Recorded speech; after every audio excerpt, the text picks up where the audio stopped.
وزیر اعظم عمران خان په مختصر دوره سعودي عرب ته روان شوی دی. خپل دورې په موقع به وزیر اعظم عمران خان د سعودي عرب ولی عهد محمد بن سلمان او نور اعلی چارواکو سره ملاقاتونه کوي. ملاقاتونو دوران به دواړه اړخیزه تعلقاتو، تجارت، خطه کې سکیورټي صورتحال او نور اهم معاملو باندې تبادله خیال کیږي.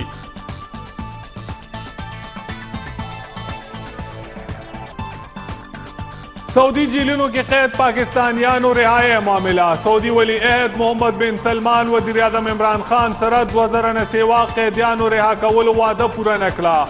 یو رپورټ مطابق تر اوسه پورې صرف یو کم نوي قیدیان خوشي کړي شوي دي. بلخوا پاکستان وزارت خارجه دعوه کړې چې 1581 قیدیان رها شوي دي.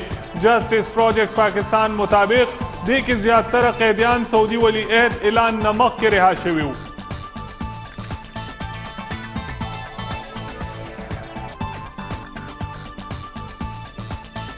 زلمی خلیلزاد افغانستان کې د جنگبندۍ بین الافغاني مذاکراتو او علاقايي تعاون لپاره د پاکستان د حمایت هرکلې کړې. امریکي سفارتخانې لخوا د نماینده خصوصي زلمی خلیلزاد دورې پاکستان متعلق اعلامیه جاری. اعلامیه کې ویلي شوي چې زلمی خلیلزاد د وزیر خارجه شاه محمود قریشي، چیف اف آرمی سټاف جنرال قمر جاوید باجوه او نور مشرانو سره ملاقاتونه کړي دي. خلیلزاد پاکستانی واکمن طالبانو سره مذاکراتو کې شوي پرمختګ نه خبر کړي.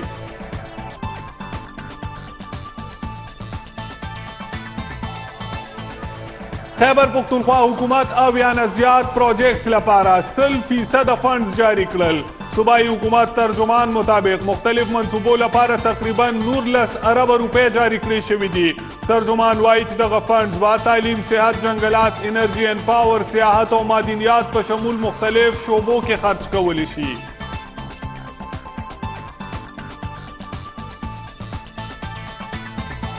وفاقي حکومت د پیښور نه تورخم پورې 48 کیلومتره روډ خیبر پاس اکنامک کوریډور جوړولو لپاره ورلد بانک نه قرض اخیستو معاهده باندې دستخط کړي. ورلد بانک به KPIC تعمیر لپاره 40 کروڑه $80 قرض ورکوي. په دغه معاهده د معاشي امور ډیویژن سیکرټري ډاکټر سید پرویز عباس او د ورلد بانک کنټري ډایریکټر لاسلیک کړی دی. خیبر پختونخوا جامعات کې مالی بحران شدت اختیار کړو. فنډز او تنخواه عدم ادایګۍ په وجه د نوښار ټیکنیکل یونیورسټۍ وایس چانسلر قمرالوهاب مستعفي شوی دی. وی سي خپله استعفا ګورنر شاه فرمان ته لیږلې ده. قمرالوهاب مطابق تېرو 4 میاشتې راسې د ملازمانو تنخواګانې بندې دي. یونیورسټیانو کې سیاسي مداخلت له وجې کار کول مشکل شوي دي. څوک چې ولس مسترد کړي دي اوس هغوی د حکومت غورځولو خبرې کوي. معاون خصوصي فردوس عاشقوان یو ځل بیا په مولانا فضل الرحمن باندې سخت تنقید کړی دی. ویلي دي چې مولانا او د هغه ملګرو سره د ملک نه بلکې د خپل مفاداتو غم دی. فردوس عاشقوان مطابق تیرو حکومتونو معیشت تباه کړی و. ټولې ادارې په خساره کې وې.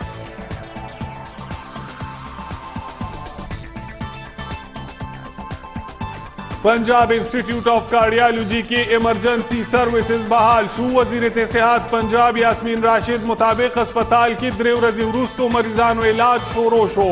यास्मीन राशिद वैली दी چې अस्पताल की तोड़फोड़ लवज कीमती जानून ज़ाया शवी दी. मुलजिमानो तबा कानून मुताबिक सजा मिलावेगी.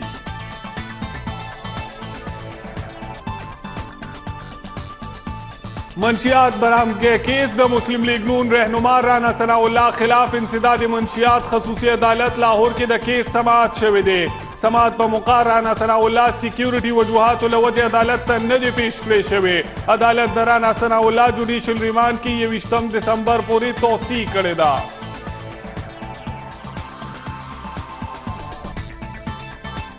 نوښار چوکي ممرې سیمه کې د یو کور دننه سلنډر چاودنه شوې ده. چاودنه کې 7 کسان سخت ژوبل شوي دي چې علاج لپاره اسپتال ته منتقل کړي شوي دي. ژوبل کسانو کې زنانه او ماشومان هم شامل دي. عدله خیال کوي. وزیر اعظم به مدینې منورې ته هم ځي. روزه رسول صلی الله علیه و آله وسلم باندې به حاضري ورکوي او د پاکستان په شمول د امت مسلمه د سلامتیا لپاره به دعاګانې غواړي. وزیر اعظم عمران خان به د سعودي عرب په یو ورځنۍ دوره روان دی. خان صاحب به سعودي باچا شاه سلمان او ولی عهد محمد بن سلمان سره ملاقاتونه کوي. ملاقاتونو کې به پاکستان او سعودي عرب ترمنځ دواړه اړخیزه تعلقاتو تجارت او د خطې په صورتحال تبادله خیال کولی شي. عمران خان به سعودي عرب کې بندیوان پاکستانی قیدیانو خوشي کولو او هلته کې میشته مزدورانو ته سهولتونه ورکولو، روزګار نوې موقع فراهم کولو معاملات هم پورته کوي. وزیر اعظم عمران خان به دورې سعودي عرب په مقام مدینه منورې ته ځي، روزه رسول صلی الله علیه و آله وسلم باندې به حاضري ورکوي. امت مسلمو په خصوصي توګه پاکستان کې امن او استحکام لپاره به خصوصي دعاګانې غواړي. وزیر اعظم به سبا له بحرین ته ځي، په 14 دسمبر به سویزرلینډ او 18 دسمبر باندې به ملیشیا دوره کوي.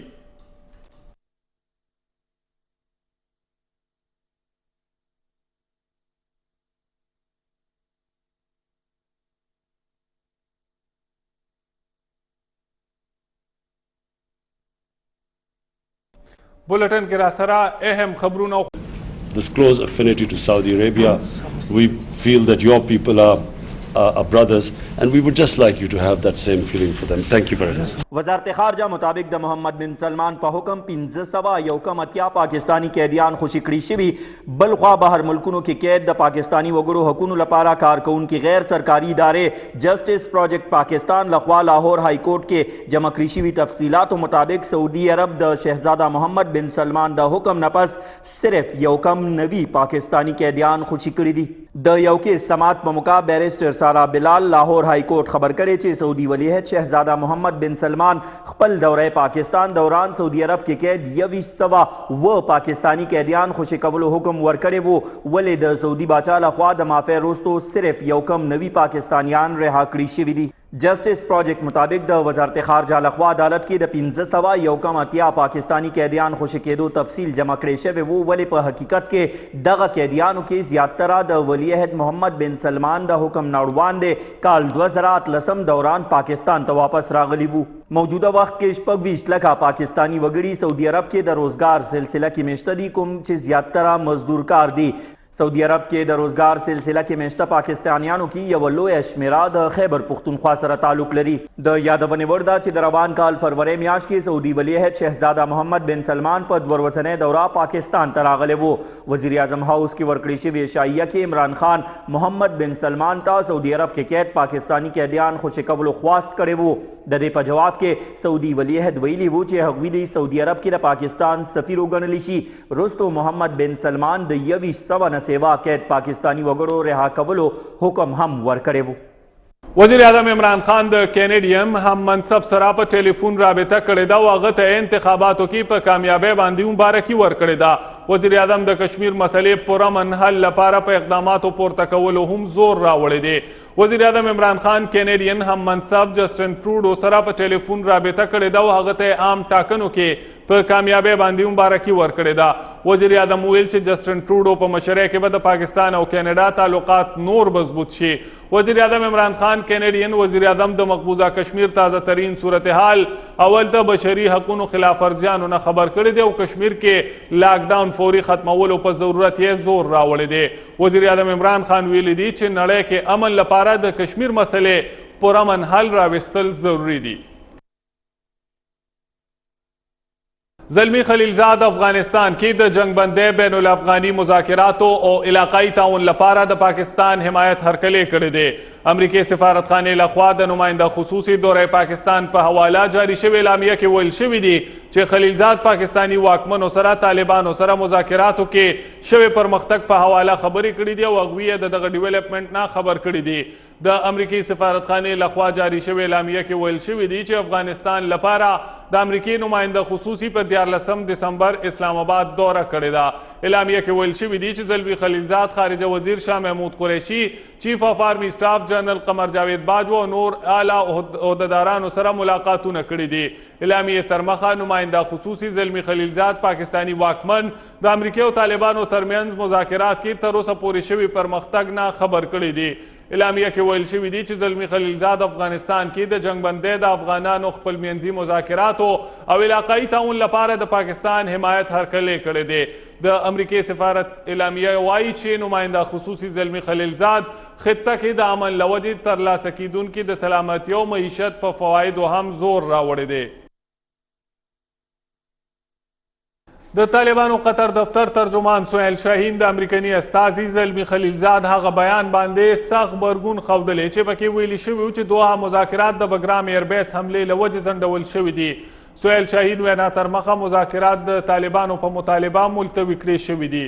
بی بی سی سره مرکه کې سهیل شاهین ویلي دي چې دوحه مذاکرات د بګرام حملې له وجې نه بلکې طالبانو خپل مشرانو سره سلا مشورې لپاره ملتوي کولو مطالبه کړې وه. د سهیل شاهین وینا تر مخه د زیارت په ورځ مذاکراتو دوران زلمي خلیلزاد د بګرام حملې معامله پورته کړې وه، ولې د دې په جواب کې موږ د امریکني جنګي الوتکو بمبارو او د سکیورټي فورسز د چاپو معامله د هغه په وړاندې ایښې وه. سهیل شاهین زیاته کړې ده چې مذاکراتو کې موقفه د خپلو مشرانو سره سلا مشورې لپاره اغوستې ده.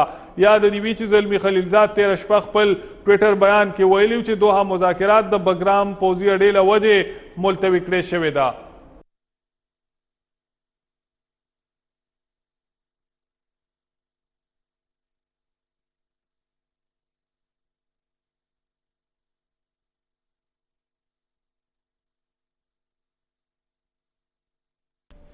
حکومت پیښور نه تورخم پورې 48 کیلومتره روډ خیبر پاس اکنامک کوریډور منصوبې لپاره ورلډ بینک سره د 40 کروڑ 80 لکه ډالره د قرضې لوزنامه لاسلیک کړه.